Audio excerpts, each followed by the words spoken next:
الله ربي والإسلام ديني ومحمدا رسول الله ويقيني. Siapa yang Allah pengen ngasih dia kebaikan, Allah uji. Hah? Kok gitu caranya? Ternyata kayak gitu rahasianya. May yuridillahu bihi khairan, may yuridillahu bihi khairan. Siapa yang Allah pengen ngasih dia kebaikan, Allah kasih dia musibah atau ujian. Kenapa bisa seperti itu, Ustaz? Fa inna ma'al usri yusra, inna ma'al usri yusra. Seolah-olah Allah bilang di dalam ayat itu, kalau kalian mau dapat kemudahan, biasanya lewatnya kesusahan dulu.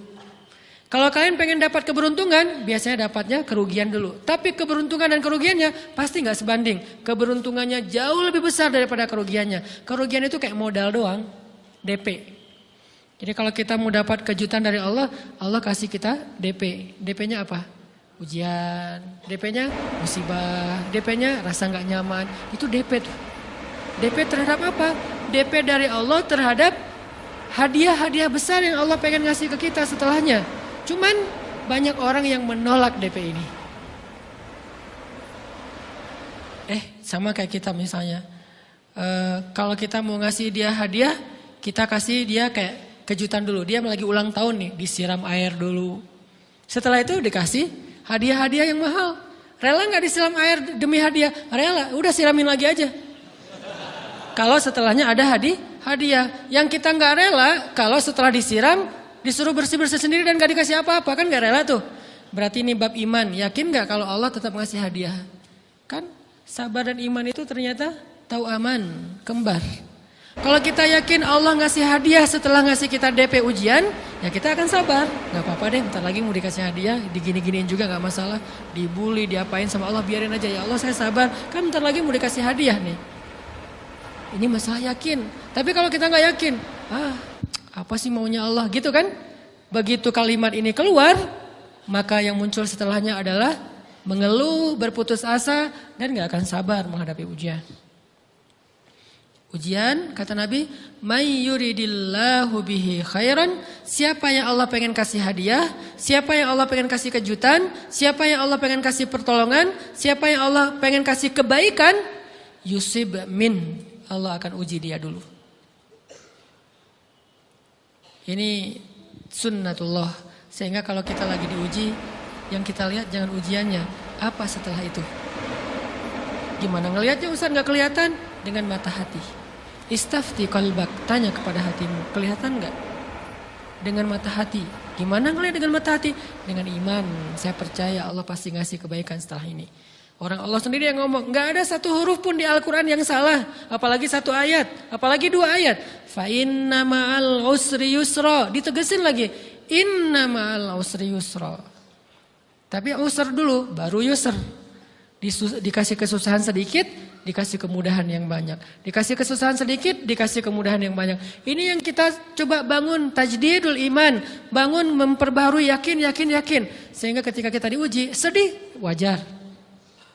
Mengaduh sedikit, bukan mengeluh ya. Kalau mengeluh kan nyalahin Allah. Kalau ngaduh, yang namanya orang dicubit kan, itu ngaduh. Tapi kalau, apa sih maunya Allah? Nah itu ngeluh. Antara mengaduh dengan mengeluh berbeda. Mengaduh, itu manusiawi. Sedih, itu manusiawi. Air mata bahkan bukan hanya manusiawi, itu rahmat dari Allah. Orang yang gak bisa menangis itu yang bahaya. Kalau kita masih bisa menangis, berarti kita masih peka hatinya. Bukankah anak kecil paling sering menangis? Berarti hatinya peka. Siapa lagi selain anak kecil yang paling sering menangis? Cewek. Cowok itu emang gak punya perasaan, makanya jarang nangis. Cewek dikit-dikit nangis, jangan bilang, cemen banget sih nangis, cengeng apa. Enggak, karena dia perasaannya lebih peka dari kita. Itulah kenapa Allah menitipkan bayi kepada perempuan. Kalau dititipin ke laki-laki hancur. Di balik kepekaan perempuan, di balik sensitifnya perempuan, di balik perasaannya yang luar biasa, di situ Allah Subhanahu wa taala menitipkan amanah, dia yang paling baik dalam merawat bayinya. Perempuan secara umum mungkin lebih banyak bicara daripada laki-laki ya. Walaupun ada orang yang perempuan pendiam banget, ada yang nggak ngomong sama sekali, misalnya diem-diem aja, ada. Tapi secara umum perempuan lebih banyak berucap daripada laki-laki. Emangnya ini kekurangan? Bukan. Ini kelebihan. kalau dia berikan itu dalam hal yang tepat. Apa yang tepat? Mendidik anak. Justru karena perempuan banyak ngomong, lebih baik dalam mendidik anak daripada laki-laki. Laki-laki itu kurang mendidik, kurang mengedukasi kepada anak dengan usia tertentu karena dia jarang memahamkan.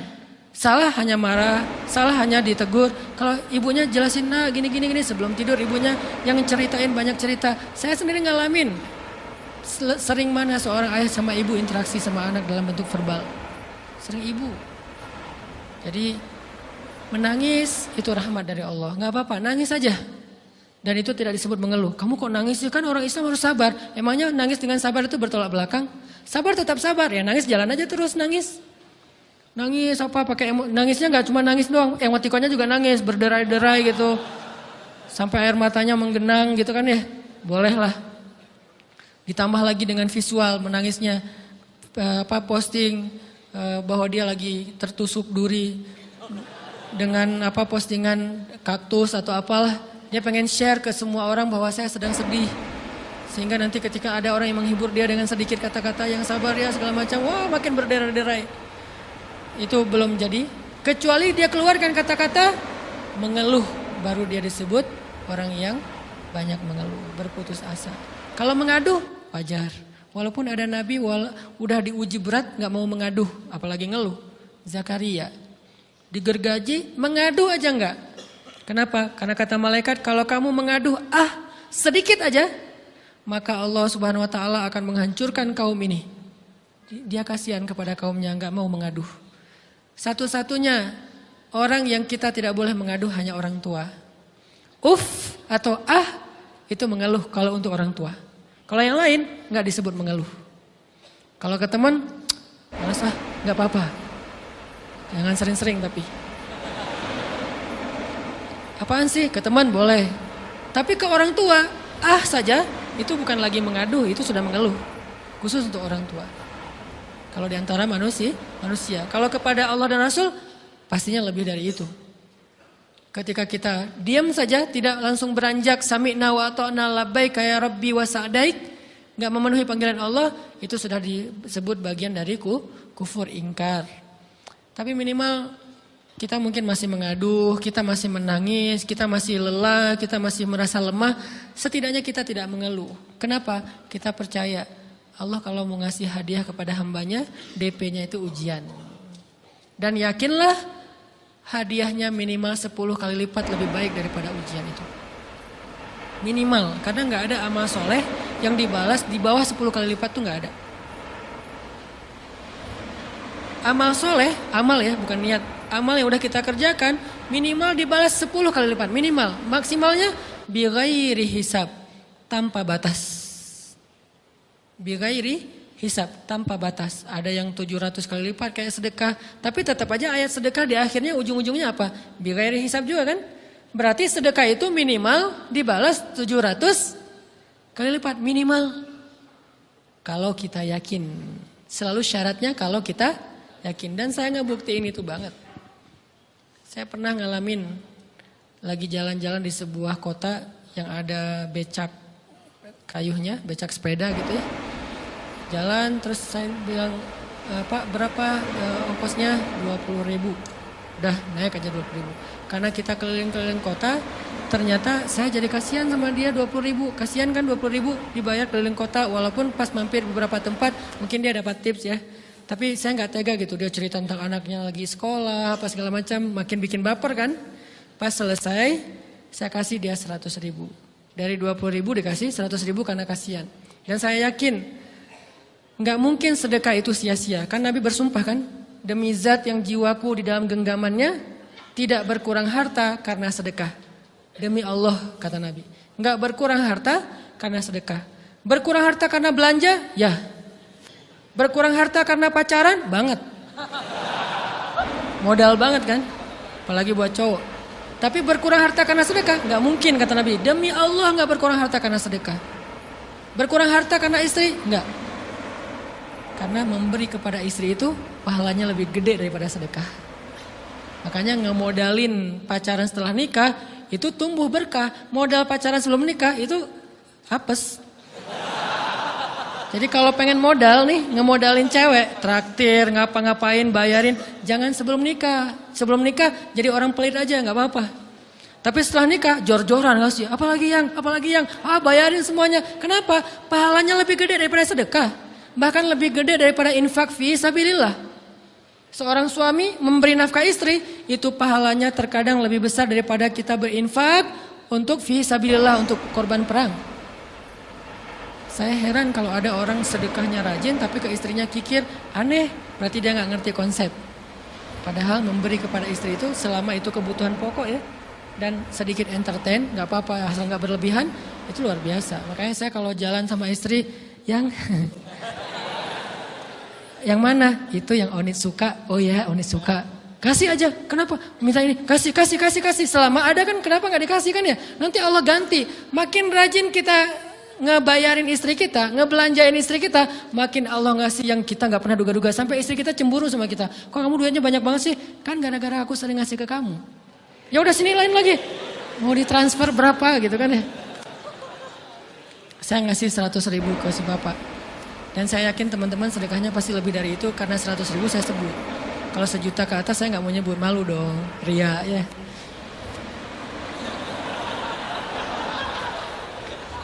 Sebenarnya nggak pernah sih. 100.000 deh, karena kan kecil, saya kasih 100.000. Ternyata begitu saya kasih 100.000, dia doa. Nah ini nih, pentingnya sedekah ke orang yang membutuhkan tapi nggak minta-minta, dia tulus. Dia langsung doa, ya Allah Pak, mudah-mudahan rezekinya lancar, berkah, bertambah, dan segala macam, bahagia keluarganya. Doa-doa ini semuanya dikabulkan dalam hitungan hari. Pertama, bertambah bahagia rumah tangganya, dapat kecupan dari istri. Dia nganggap suami saya cowok banget sih. Mulai 1 nih. 2, demi Allah, selang 15 jam enggak kalau nggak salah, karena waktu itu malam, besok paginya ada orang yang ngejar-ngejar saya pengen ngasih hadiah. Ustadz, saya pengen ketemu Ustadz. Maaf saya nggak bisa ketemu sekarang, lagi rush, lagi tight schedule gitu-gitulah, sosok gaya nggak jelas gitu ya. Terus Ustadz saya pengen banget ketemu, dia nggak ngomong pengen ketemu apa. Kalau dia bilang mau ngasih duit kan langsung saya prioritaskan kan ya.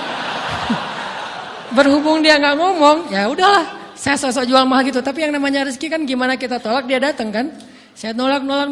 Pokoknya sebentar aja 5 menit nggak akan ganggu waktu Ustadz. Ya udah besok pagi ya pas breakfast gitu. Pakai gaya-gaya dikit breakfast. Pas breakfast, oh ya siap Ustadz. Jam berapa? Jam 8. Udah janjian jam 8. Mungkin orangnya nih dengar live streaming, Pak jazakumullah khair jaza. Makasih banyak, mudah-mudahan Allah tambahkan rezekinya. Terus beliau besok mau flight ke luar kota jam 8. Akhirnya ngubungin lagi malamnya, Pak Ustadz maaf gak bisa ketemu besok. Karena saya jam 8 itu jadwal terbang. Oh ya udah gak apa-apa, seneng dong saya gak jadi ketemu kan. Tahu gitu kan nyesel saya tuh, seneng. Besok pagi jam 6, Pak Ustadz alhamdulillah ternyata penerbangan saya di-delay ke jam 11. Allah delay penerbangannya demi ngasih rezeki buat saya. Kan luar biasa kan. Ini hikmah kepedean saya, kegeeran kepada Allah gitu. Di delay demi saya. Kan kadang-kadang GR ya di depan Allah ya. Robbi akraman kan gitu ayatnya. Allah memuliakan saya dengan istighfar tetap. Akhirnya saya bisa ketemu Ustaz. Saya nggak baca WA-nya. Terlambat baca, baru baca jam 8. Dia udah mulai agak putus asa. Kayaknya udah gak mungkin ketemu nih. Jam 8 pas saya baca, ternyata orangnya di delay. Ya udah saya balas, ya udah sekarang saya tunggu ya jam 9, maaf cuma sebentar. Enggak apa-apa Ustaz, 5 menit. Datang dia. Datang ngasih apa coba? Ngasih duit 200 juta.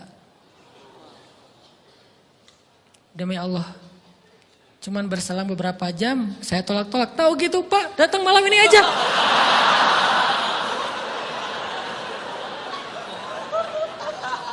Harusnya malam itu juga saya cari orangnya. Kalau perlu saya yang nyamperin Bapak. Sherlock, saya kejar.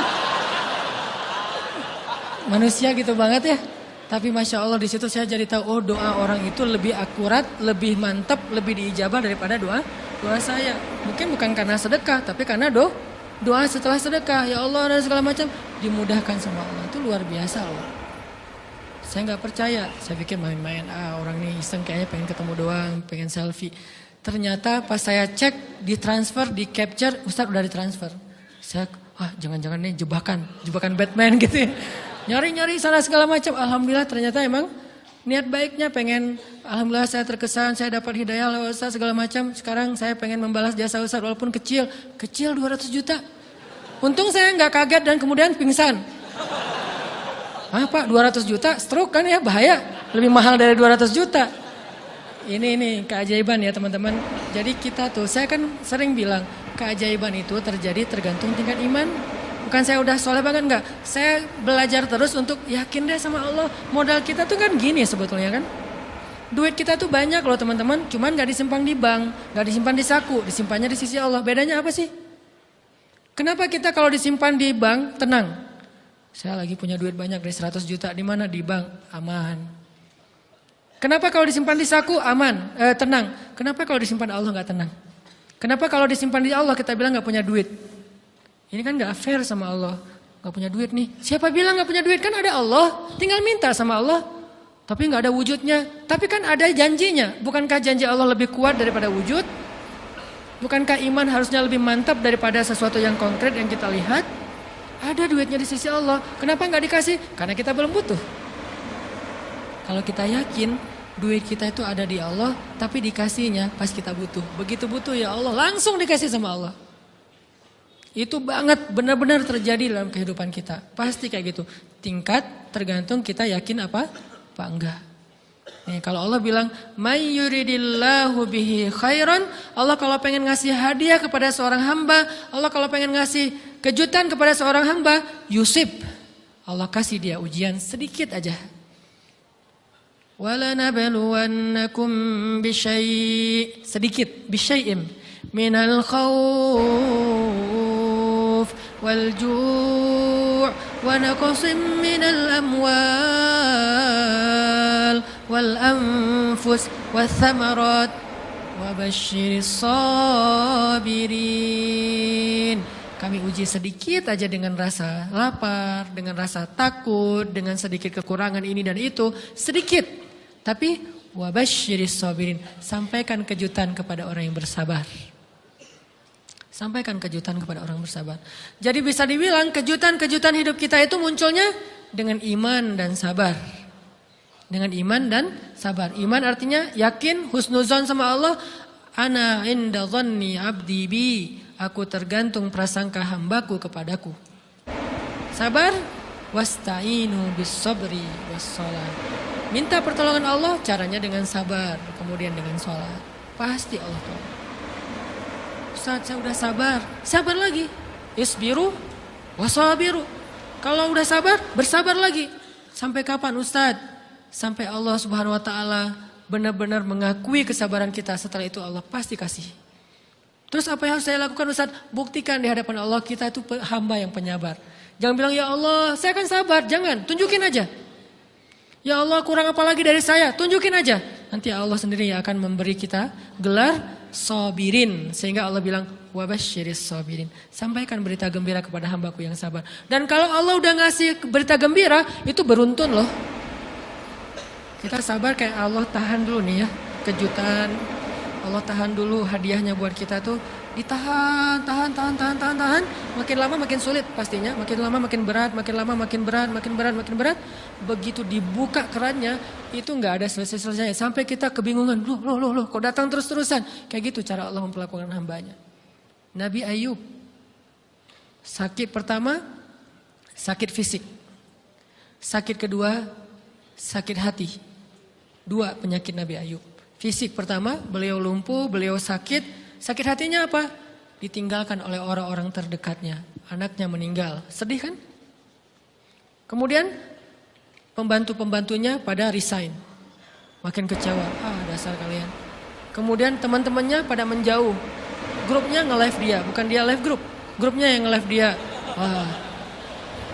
Orang unfollow. Tiba-tiba followersnya tinggal 1 doang. Yang tadi ada ribuan, sekarang tinggal 1. Istri satu-satunya yang masih setia mendampingi beliau. Tinggal 1 followersnya. Kebayang gak tuh? Yang posting udah sepi, udah gak ada yang nge-like. Istri aja yang nge-like. Ini nih Nabi Ayub. Ditambah lagi datang keluarganya ke rumah Nabi Ayub. Gak mau ketemu dalam jarak dekat. Dari luar ngomongnya, Ayub Kami gini. Kemarin kamu harta kamu tuh kan kamu ada masalah minjam duit karena istri kamu ini gimana nih bayarnya? Terus mereka tutup muka, nggak mau tertular. Mereka bilang jangan dekat-dekat dengan Ayub. Yang lebih parah lagi ada yang sampai nuduh gini. Ternyata ya kamu tuh selama ini bukan orang soleh. Selama ini kamu tuh pura-pura pencitraan ordai. Ini buktinya nih. Ternyata akhirnya Allah tunjukin juga borok kamu, aib-aib kamu. Ternyata kamu itu selama ini orang munafik. Jadi Nabi Ayub malah dituduh orang jahat, orang yang terkutuk, yang selama ini mencitrakan diri sebagai orang baik gara-gara sakit itu dituduh demikian. Sedih luar biasa. Bertahun-tahun, ada riwayat mengatakan 17 tahun, ada yang mengatakan lebih atau kurang. 17 tahun ditahan semua kebaikan oleh Allah, kecuali satu, iman. Sehingga Nabi Ayub tetap yakin Allah maha baik. Pokoknya yakin Allah maha baik. Allah, gimana pun diuji, Allah maha baik. Diambil anaknya, Allah maha baik. Diambil kesehatannya, Allah maha baik. Diambil hartanya, Allah maha baik. Jadi orang yang tadinya paling kaya di negerinya, sekarang paling miskin di negerinya. Kebayang gak tuh dibalik 180 derajat. Yang tadinya paling kaya, gak ada yang lebih kaya daripada Ayub, sekarang yang paling miskin. Gak ada yang lebih miskin daripada Ayub. Allah maha baik, Allah maha baik, Allah maha baik. Husnuzan kepada Allah.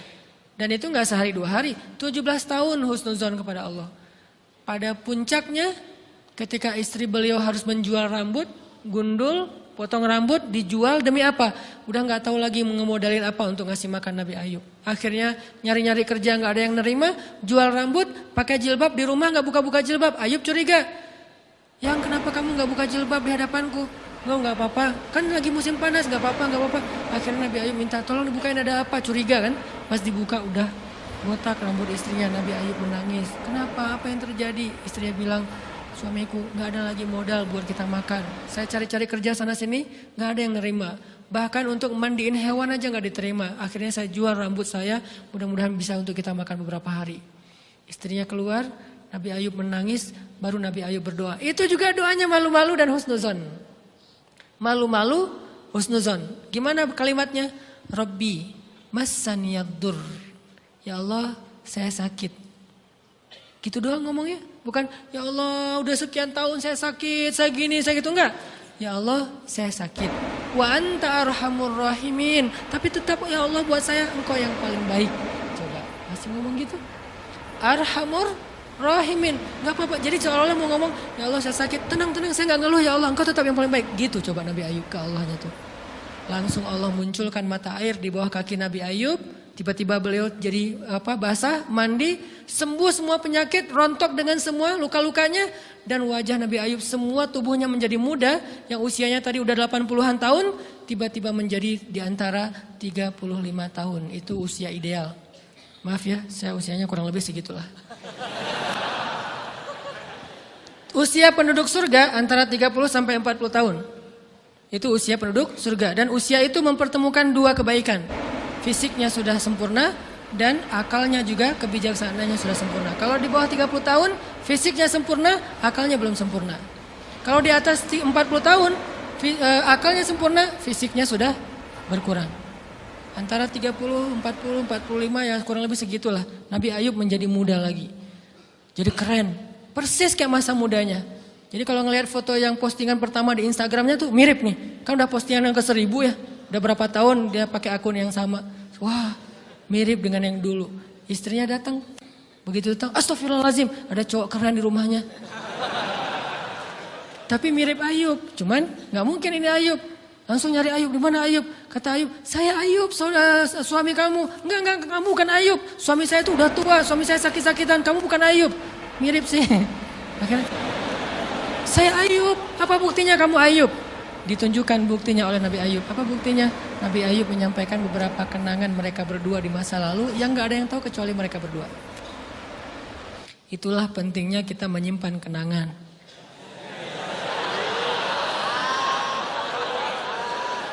Kalau ada masalah gitu kan, nauzubillah harus operasi wajahnya. Kamu bukan suami saya.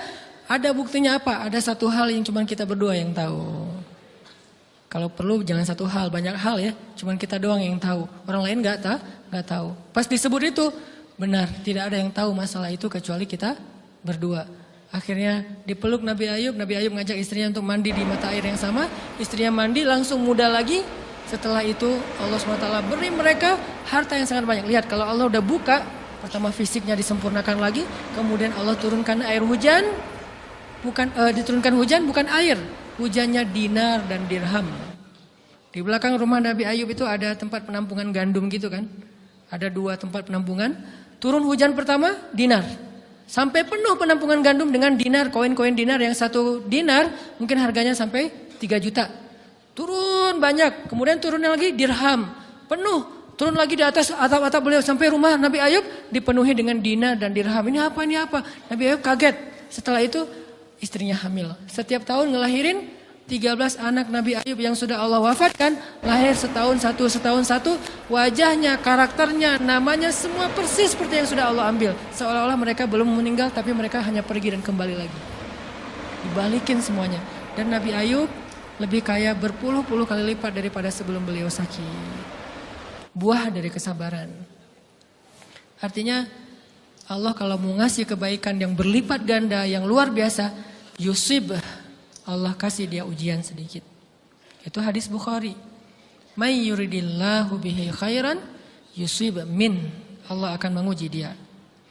Dan yang terakhir yang kita coba bangun juga, ini saya yang lebih ke perasaan ya. Kalau amaliyahnya mungkin ustaz-ustaz lain mengajarkan amal riyadhah buat sabar segala macam. Ini lebih ke perasaan. Satu, kita yakin emang kita layak dikasih hukuman kayak gini, emang kita banyak dosa. Jangan terlalu besar kepala, saya nggak layak dihukum, saya nggak layak diperlakukan kayak gini. Kalau manusia ke kita wajar kita ngomong kayak gitu. Saya nggak layak diperlakukan kayak gini sama dia, oke. Tapi oleh Allah layak banget karena emang kita banyak dosa. Makanya kalau kita nggak kuat lama-lama digituin, banyak istighfar. Yang kedua, husnuzon, lebih keperasaan nih. Oh Allah pengen ngasih saya kejutan, sabar. Sampai kapan? Sampai Allah benar-benar melihat kesabaran kita. Yang ketiga, nah ini juga lebih ke perasaan. Allah itu kalau kangen kepada kita, ngasih kita ujian. Terutama kita yang kalau nggak dikasih ujian, jarang romantis sama Allah. Kalau udah dikasih ujian, Allah Akbarnya tuh bergetar gitu. Allah Akbar. Kenapa banyak ujian? Tapi kalau lagi normal, sholat mah sebelah kaki, santai aja. Kalau perlu bersandar gitu ya. Sholatnya nggak wudhu, tayamum cepet-cepetan, biar gampang gitu. Kan tayamum juga boleh Ustaz, kayak gitu-gitu lah. Kenapa? Kalau lagi normal. Doa, Rabbana atina fid dunya hasanah. Kalau misalnya baca dalam sholat, qul huwallahu ahad, itu juga dibagi 3 rakaat. Tapi kalau lagi diuji, Alif Lam Mim, Toha, Yasin, semua dibaca pembukaan surat. Khatam 30 juz teh. Kenapa? Lagi diuji. Sholat panjang, doa ya Allah, habis-habisan. Baru takbir udah nangis, Al-Fatihah aja nangis. Terus kalau ini baca Al-Quran, Bismillahirrahmanirrahim, khusyuk gitu. Tahajud, belum malam dia udah tahajud gitu. Tahajud, kirain udah saking semangatnya. Maksudnya apa belum malam dia udah tahajud? Dari sore udah kangen malam. Kapan ya malam, kapan ya tengah malam, kapan ya saya pengen tahajud, kangen dengan tahajud. Kan ada orang kayak gitu, saya kenal beberapa orang yang katanya hanya menunggu malam aja setiap hari. Setiap pagi kapan ya malam.